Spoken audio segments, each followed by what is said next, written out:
Would the senator yield for a question? I'm happy to yield for a question without yielding the floor. You know, senators don't always ask for advice from other senators, but I thought I'd come down and make sure you had comfortable shoes on, make sure you're getting enough to eat. Try not to eat on television. That's a little bit of free advice that sometimes shows up. But my question really relates to Obamacare, and I think you've done a good job of bringing attention to something that I think is going to be a real tragedy for the country. As we get involved with this, there's so much talk about tactics and this and that, whether now's the right time, when's the right time to do this. But I think really the question is, do we need to talk about something that's going to affect 16% of our economy, a sixth of our economy?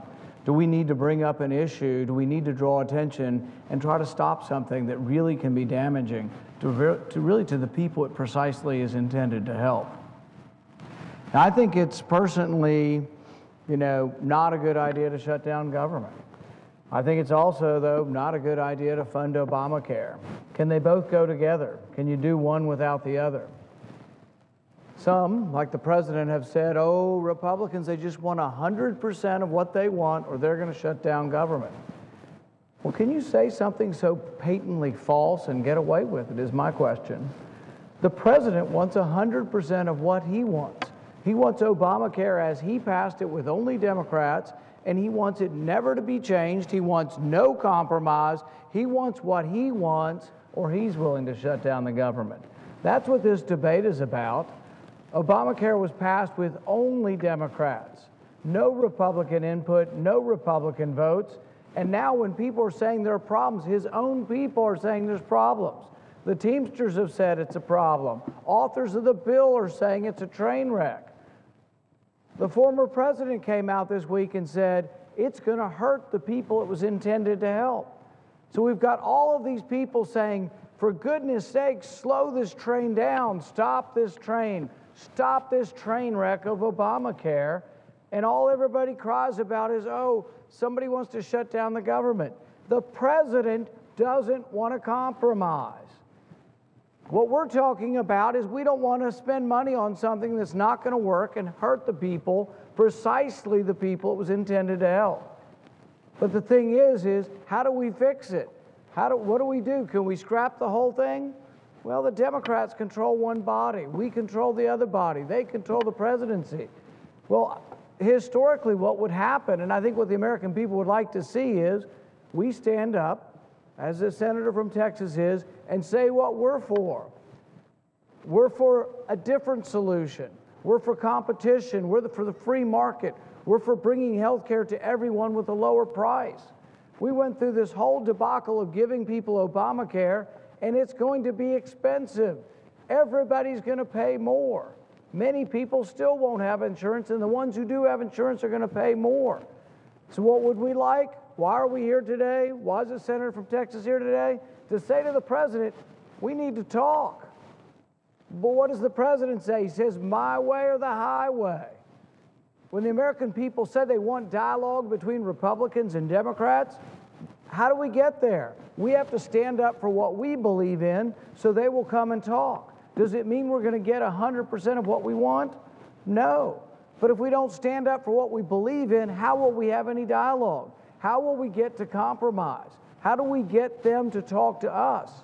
We're not asking for 100% of what we want, but we're asking for a dialogue. How do we get the dialogue unless somebody's willing to stand up and say enough's enough?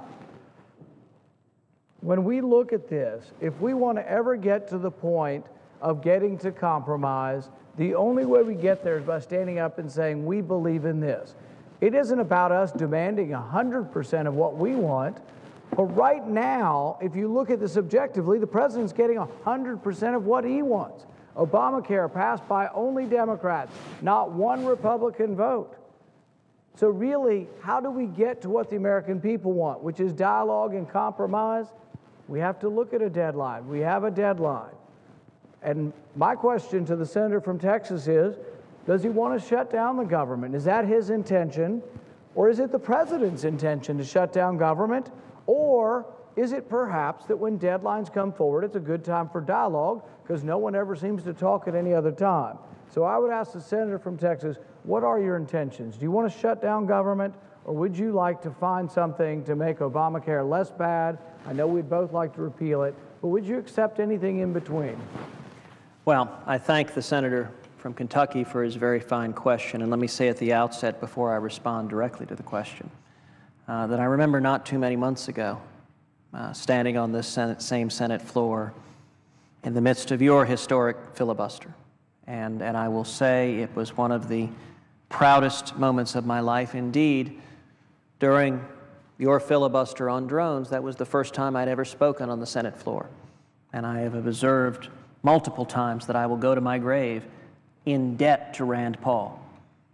To have the opportunity for the first time, and there'll only be one first time that anyone gets to speak on this floor, to have that first time be in support of that tremendous filibuster that mobilized and unified the American people. And I will note, one of the things I remember you shared with me afterwards was the advice you just did a minute ago. I remember asking you, so what'd you think? And you were pretty weary at the end.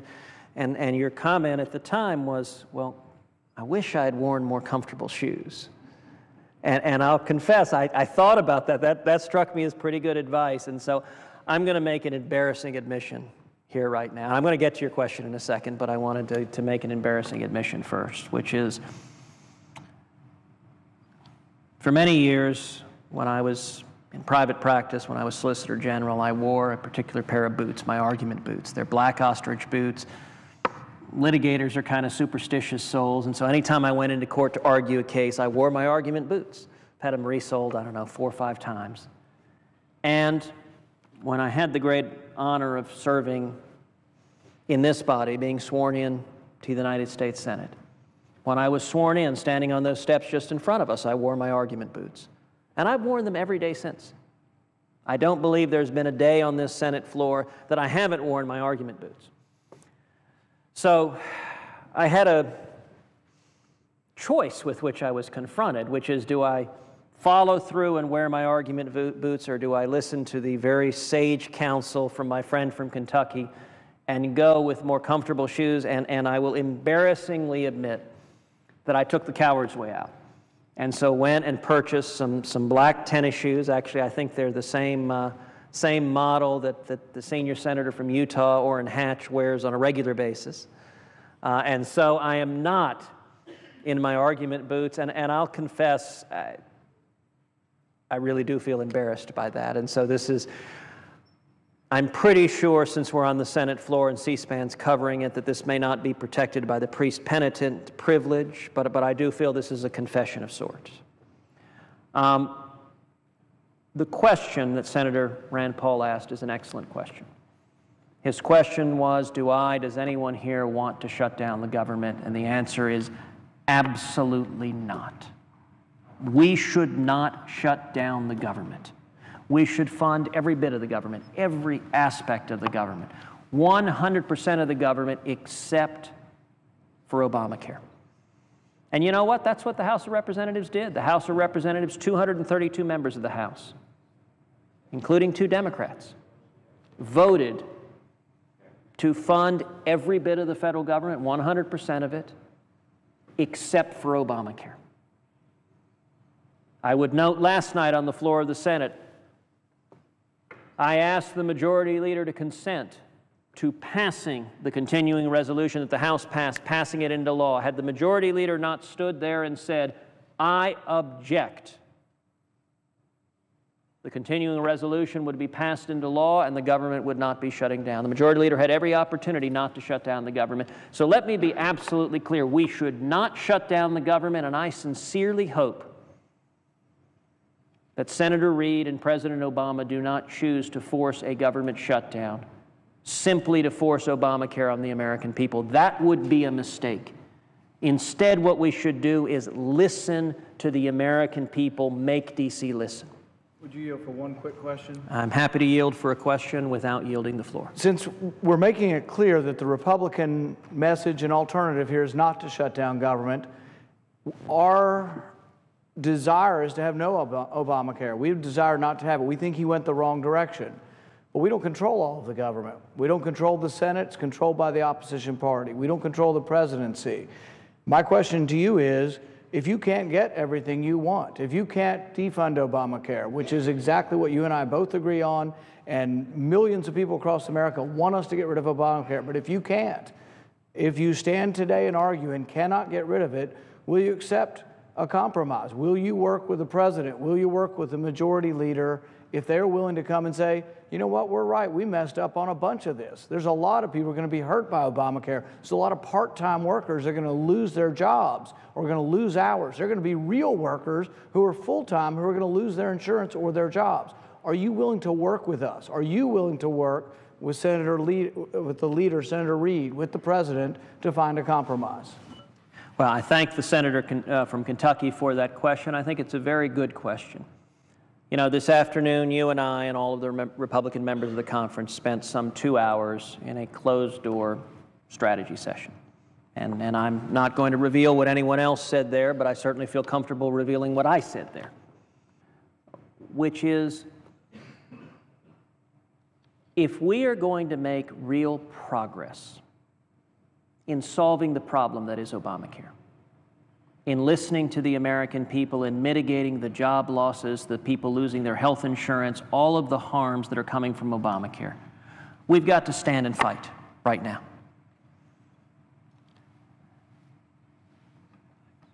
The battle before this body is the cloture vote that will occur on Friday or Saturday of this week. If all 46 Republicans vote together in unity to support the House Republicans and to deny Majority Leader Reid the ability to fund Obamacare on a straight party line vote, that puts us in a position to address the problem. Now, your question was, would I vote for something less than defunding Obamacare? Personally, no. Why? Because I've committed publicly over and over again to the American people that I will not vote for a continuing resolution that funds 1 penny of Obamacare. And, you know, I'm reminded of when I first arrived in the Senate. I spent 2 years campaigning. The senator from Kentucky, Senator Paul, campaigned with me in Texas over and over again. You want to talk about a rock star, you should see when Rand Paul shows up in Texas, the huge fans that would come out for Senator Paul and for his dad. And I spent 2 years campaigning in Texas saying the first bill I'll introduce in Congress will be a bill to repeal Obamacare. When I showed up, lots of reporters, I introduced a bill to repeal Obamacare. They immediately said, well, why'd you do that? And my response was, well, I spent 2 years campaigning telling the American people that'd be the first bill I'd introduce. And they were utterly befuddled why anyone would actually do what they'd say. So in answer to your question, will I vote for something that is a middle ground that funds Obamacare? Partially, no. Why? Because I've repeatedly told the American people, I've told Texans, I will not vote for a continuing resolution that funds Obamacare. But that being said, are there members of our conference who would like to see a compromise, who would like to see a middle ground that is perhaps not what I very much want and will fight for with every ounce of strength I have, but that mitigates some of the damage of Obamacare, that responds to the people who are suffering from Obamacare? I think there are quite a few senators who would like to see that happen. And if Republicans roll over on the cloture vote on Friday or Saturday, if we allow the majority leader to fund Obamacare with 51 votes, we will get no compromise. There will be no middle ground because there's no reason to compromise. It's much like in a poker game. I know the senator from Kentucky, many of his libertarian supporters enjoy a good game of poker. As a Texan, I will admit to not being entirely adverse to it myself. In a game of poker, if somebody makes a bet and then says to you, if you raise me, I'm going to fold, you will lose 100% of your poker games. That is a path to losing. For those members of the Republican caucus who are perhaps not as adamant that we should insist on complete and total defund now, I don't intend to waver from that position, but there may be others who disagree.